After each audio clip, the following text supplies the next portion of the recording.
रखी जाएगी। ये होती है बैटिंग, ये होता है गुर्दा, ये होता है दिल। ये उसने दिखाया कि जो कोई नहीं कर सकता वो मैं कर सकता हूं। क्या बैटिंग है बच्चे की, कमाल कर दिया यार, यकीन करें। ये देखें, मेरा दोनों हाथों से संजू सैमसन को सलूट है। दोनों टीमों ने बेहतरीन गेम पेश की। कि संजू सैमसन को जिस दिन एहसास हो जाए ना कि उसके पास क्या क्वालिटी है, क्या टैलेंट है, और वो सिर्फ सिलेक्शन ऑफ द शॉट्स अपनी पिक एंड चूज करना चाहिए। घंटे से अय्यर भी नहीं रुका, ठाकुर भी नहीं रुका।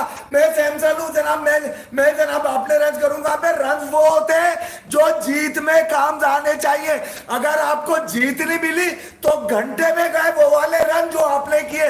आपको अगर यही परफॉर्मेंस देनी है कि जब आपके ऊपर लक्ष्य था कि आपने एक ऐसे मैच को जो फंस गया यार 49 रन के बाद से तुमने घंटा आगे से भी ली है साउथ अफ्रीका ने और पीछे से भी ली है, ठोक बजा के लिए।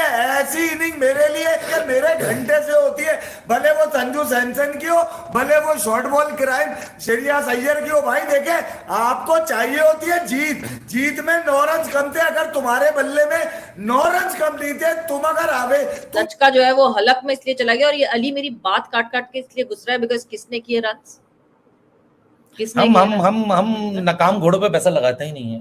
हम नकाम घोड़ों पे पैसा लगाते ही नहीं है। आप ही लोग हैं। संजू सैमसन कंसिस्टेंट नहीं है वो। हम मतलब हाइपोथेटिकल सिनेरियो है ना। हम किसी हल्के के फैन ही नहीं है भाई। हम जिसके फैन बनते हैं हमको पता है ना हमने फैन किसका बनना है। आपको पता है ऐसी थोड़ी हम संजू सैमसन अभी भी वक्त है। 15 अक्टूबर बुला लो। कितने मतलब क्या करेंगे, क्या विकेट कीपर 11 खेलेगी, क्या करेंगे 15 अक्टूबर? भाई मैं तो कह रहा हूँ। और 86 रन की इनिंग्स आई है जनाब उस पिच पे कि जहां पे टॉप ऑर्डर वालों को शायद कि समझ रहे थे कि मैं कहां हूं, मैं क्यों हूं, हम यहां क्यों आ गए। उस पिच पे जनाब संजू सैमसन ने ऑलमोस्ट एक हारे हुए मैच में इतनी जान डाली कि कहीं ना कहीं फैंस का इंटरेस्ट दोबारा हासिल करने में कामयाब हुए। आखिरी ओवर में रन ही थोड़े ज्यादा थे। जिस स्टेज पे आउट हुआ ठाकुर, अगर वो स्टेज पे आउट ना होता और तो Sanju Samson you never know ये मैच भी निकालने में कामयाब हो जाता। 9 स्कोर से इंडिया हार गया ये मैच, लेकिन कमाल की लाजवाब बहुत ही शानदार किस्म की इनिंग खेलने में कामयाब हुए जनाब संजू सैमसन। लेकिन जिस स्टेज पे आउट हुआ है ये जनाब ठाकुर भैया, अगर वो वहां पे आउट ना होता या वहां पे सिंगल डबल ही आता, क्योंकि उसके आउट होने के बाद था उस ओवर का भी बेड़ा गर्क हुआ। अगली ही गेंद पे आउट हुआ जनाब कुलदीप। और फिर जब सेकंड लास्ट ओवर था उसमें तो अवैश खान, फिर जाहिर है आप उसको I don't know you can blame him और नॉट, लेकिन वहां पे वो सिंगल ही कर देता। बाकी तो चलो छोड़ो, लेकिन कोई खा खू के इधर बॉडी शॉडी पे कोई सिंगल ही वो कर लेता, दूसरी तरफ संजू सैमसन आ जाता। लेकिन वो पूरा ओवर वो वाला भी निकल गया। फिर आखिरी ओवर में संजू सैमसन था और आगे बेचारा शमसी था जिसका बहुत ही बुरा दिन था। वो 89 दिया उसने 8 ओवरों में। वो जब सामने आया है तो तब रन्स बहुत ज्यादा चाहिए थे। हालांकि देखें छक्का भी और चौके भी आए उस ओवर में, लेकिन we were expecting too much. 28, 29, 30 run एक ओवर में, चाहे कैसा भी बॉलर, हालांकि शमसी इतना बुरा बॉलर नहीं है, तो बड़ा मुश्किल था उस स्टेज पे। लेकिन संजू सैमसन ने वंस अगेन अपनी क्लास आज शो की है। अपने करियर की जो दूसरी 50 बनाई है वो बहुत ही कैलकुलेटेड किस्म की इनिंग खेली है उसने। और जिस तरह की आखिरी ओवर्स में हिटिंग की है, साउथ अफ्रीका के जो बॉलर्स और कैप्टन काफी पसीने उनके छूट रहे थे। 89 run in 8 over. T20 number 1 bowler है। अभी जरा आपने ना पीछे हट जाना क्योंकि ओडीआई जिसको कह सकते हैं, सोचा नहीं था कि इतना क्लोज मैच जाएगा, लेकिन हो गया है।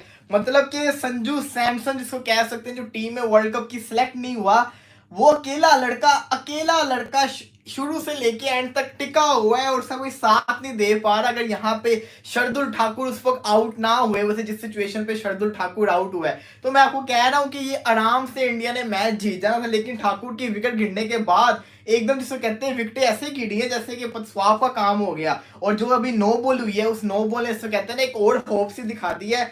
लेकिन आखिरी ओवर के अंदर पहला वाइड हो चुका हुआ है, 6 बॉलों पे 29 रह गई है। 6 बॉलों पे 29 इम्पॉसिबल है, लेकिन पॉसिबल भी हो सकता है। कुछ बचत हुई, उस पर चौका भी आ गया। तो वो जो नो बॉल थी ना, उसे कहते हैं ना एक मैच में मोमेंटम लेकर आई हो। फिर संजू सैमसन ने आखिरी ओवर में जो फटाके चलाई हैं, शुरलियां चलाई हैं, वो फिर हम सबने देखी, मजा आ गया। सुपर मैच था, पैसा वसूल मैच था, मेरे को तो बड़ा मजा आया। आखिरी ओवर तो देखने का और मजा आया। अच्छा हुआ कि मैं आपके साथ लाइव ही था आखिरी ओवर में, क्योंकि आखिरी ओवर जो देख रहा था मैं, आप मेरे साथ देख रहे थे आखिरी ओवर में, तो वो जो मेरे रिएक्शंस आ रहे थे ना, मैं खुद परेशान सा हुआ था कि हो क्या रहा है। मुझे भी नहीं समझ लग रही थी ये हो क्या रहा है, क्योंकि पहले छक्का आ रहा है, सबसे पहले तो वाइड आया, फिर छक्का आया, फिर 2 चौके आए। जहां पे जो टर्निंग पॉइंट मेरी नजर में आया ना, वो ठाकुर का ही विकेट था। उस मोड़ के ऊपर उसका विकेट गिरना नहीं चाहिए था, जहां पे उसका विकेट गिरा। लेकिन चले, एक मैच तो इंडिया हार गया, तो मैंने तो प्रेडिक्शन की हुई कि साउथ अफ्रीका ये सीरीज जीतेगा। लेकिन अब जिस किस्म की परफॉर्मेंस दिखाई है इस इंडियन टीम ने दिखाया कि इसमें